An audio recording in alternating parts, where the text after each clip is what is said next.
ወራህመቱላሂ ወበረካቱ። ዛሬ የዩቲዩብ ቪዲዮ ልቀርጥ ነው ማለት ነው። እስቲ መጀመሪያ ተቡናዬ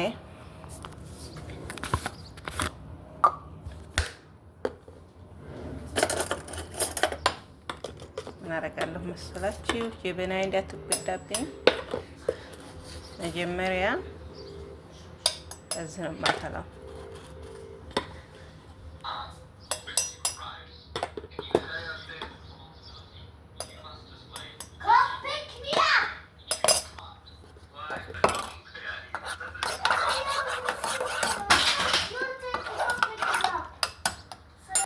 እዚህ ኮፈፍ ተጋግረናል።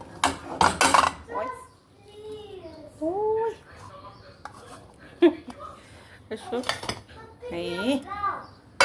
የጀሚል እያችሁት ብዙ ነገር ነው የገባበት። ጤና አዳም ትሉታላችሁ ስሙን። እዚህ ነይና አለኝ ሎሚ አርጌያለሁ፣ ቀይ ስር፣ እዚህ ደግሞ ኸያር